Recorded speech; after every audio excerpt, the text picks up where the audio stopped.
Hello, Abraham. I've heard you say on several tapes, we don't live in an assertive world. We can bring everything to us by our thoughts. There is no assertion.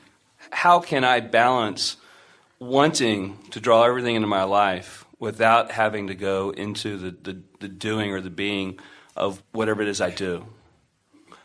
I want to go create $1 million, but I don't want to go to work for it.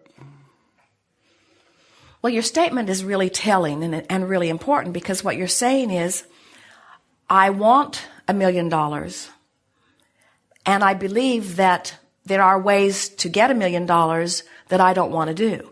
So what you're doing is saying, I want this, but I don't want this. And that's not a very powerful state of being, because you're setting contradiction up right away. So you soften that by saying, I want $1 million, and I want to find a way that is compatible with me to receive it. Okay. Now there's less resistance in that. You say, I want $1 million, and I know that there are a lot of people who have $1 million who got it in a way that would not be uncomfortable to me. But when you say, I want $1 million, but there's no one I'm going to inherit it from, or I want $1 million, but nobody that I know is going to die and leave it to me. In other words, you've got to stop the contradiction. When you talk about what you want and why you want it, there's usually less resistance within you than when you talk about what you want and how you're going to get it. Because when you pose questions that you don't have answers for, like how, where, when, who, then it sets up a contradiction vibration within you that slows everything down. Okay. Statements such as, there must surely be many people on this planet today who have $1 million and in excess of it, who at one time were standing right where I am, just wanting it and having no idea how it was going to come. Feel how resistance-free that statement is. Words like faith and trust are so annoying on some levels, but we want to explain to you the value of them, because even though you don't know how or where or when or who, if you know what, and you've talked about why you want it, and you've practiced the thought of it until it's starting to feel very familiar to you, what begins to happen is things that couldn't happen to you now begin happening, and ideas that wouldn't even occur to you now begin to occur to you, and rendezvous with people that you don't have access to now begin to happen. And when your $1 million and many more come to you, you will wonder where it always was. It seems like the resistance is so subtle. It's like it's somewhere in the background of the drama you don't even recognize. We wouldn't call it subtle. Well, maybe that's a good word for it, but we would use a more blunt word. And that is, I've practiced contradictory thoughts so long that they feel natural. Okay. And so when you start imagining having $1 million, and we're going to play here with you for just a little bit, but when you start imagining what that means, and we don't want you to just get $1 million and stop. You're going to want $1 million always at your disposal. You're going to want to spend that and have another on its heels, because we promise you, once you get used to millions of dollars moving through your experience, $1 million won't last you very long. Because you begin to live in a way and your property taxes go way up. You see. So what is it that we are wanting you to trust in? The fact that you can be or do or have anything. How is it that we want you to approach it? Slowly and gently. We want you to be happy with where you are. You have to make peace with where you are. So you can't say, oh, my life is miserable and I have to do all of these things I don't want to do. And boy, if I had $1 million, then I wouldn't do any of these things. Because can you feel how jumbled the energy is? What you're saying is, universe, I'm miserable and unhappy where I stand. Please give me something that will make it better. And the universe says, sorry, we can only give you more things that will make you miserable, because that's the vibe you're offering. And you say, well, how do I offer something other? I want to be over there and I'm over here. And we say, well, talk about what's over there. And most people have a very difficult time talking about what's over there, because they've been talking so long and hard with such detail about what's over here that that's what's active in their vibration. And that's why we're talking about these emotional journeys. You got to talk yourself into a different vibe, and then different things will come to you. I was wondering if I was creating too big, if I was trying to make something too big, and the gap between what I wanted and where I am was was too big, and that was causing some of the grief. Well, surely $1 million is not too big from where you stand. That's just not too big. It actually wasn't even $1 million. It's $150,000. The million was just something I made up. Esther was listening to Donald Trump, and she was listening to the words that he chose. And he uses words like, oh, it's a juggernaut. Oh, it's a sure success. Oh, it's the most sensational building that's ever been built. We're building the most beautiful building in Chicago that has ever been built. Oh, this is magnificent. Oh, yes, that person's a friend of mine. And as she listened, she began to realize that he's figured it out. Now, he annoys most of the world. But you know what? He doesn't care. Mm-hmm.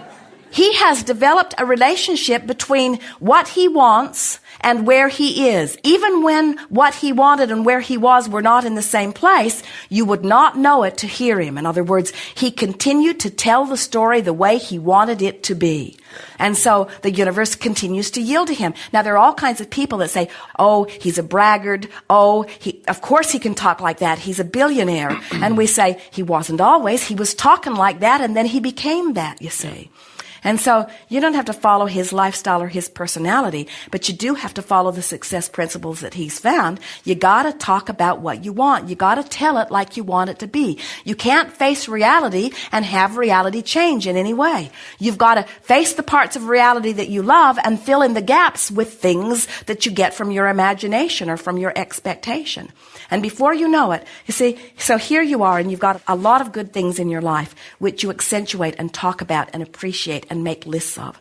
So you make lists of positive aspects, and you get on rampages of appreciation, and you look for good wherever you see it, and you feel good as much as you can. And then you have goals that you don't know how you're going to achieve. So then you fill those in with imagination and visualization and pretending. And then as you start doing that, you'll have a dream about it that makes it feel more real. Or you'll meet somebody that's really living that way. Or you'll turn on the television and somebody will be talking just like you've been imagining. Or you'll pick up a book, or you'll hear another interview. In other words, the universe will help you to rendezvous with whatever the vibration is that you've finally achieved. And little by little, you just work yourself in to where you've filled in the gaps that you're not now living with your vibration as you've used your imagination. The universe does not know the difference between someone who has $1 million and someone who just feels like they have $1 million. And when you feel like you have it, your vibration is such that law of attraction must line you up with things like that. And that's true whether you're talking about relationships, whether you're talking about building of empires, whether you're talking about attracting people to help you in your business. It doesn't matter what it is. You've got to find the vibration of it, and you've got to practice the vibration of it until the vibration of your desire supersedes the vibration of doubt. And when the vibration of your desire supersedes your vibration of doubt, bam, it happens. And then you say, where have you been? You say, I knew you were coming. I could feel you. At first, I just felt hopeful that you'd be there. But eventually, I started really trusting that you'd be there. And then, not very long ago, I knew you'd be there, and there you are. But the things you want can't come until you achieve that knowing. And that knowing doesn't come easily because you've been practicing not knowing. You're often not willing to admit how you feel because you're worried about what somebody else might say about how you feel. So you really have to get to the place where you don't talk so much to people who don't understand. And you talk to those who do understand. Or you just keep your own counsel. Jerry wrote a paper years ago that said, keep your ideas to yourself until they are fully developed, because he saw so many people that he was counseling in business who he would see become on fire with an idea. But it was a new idea to them, and they hadn't practiced it long enough that it was dominant within them. It was tentative within them.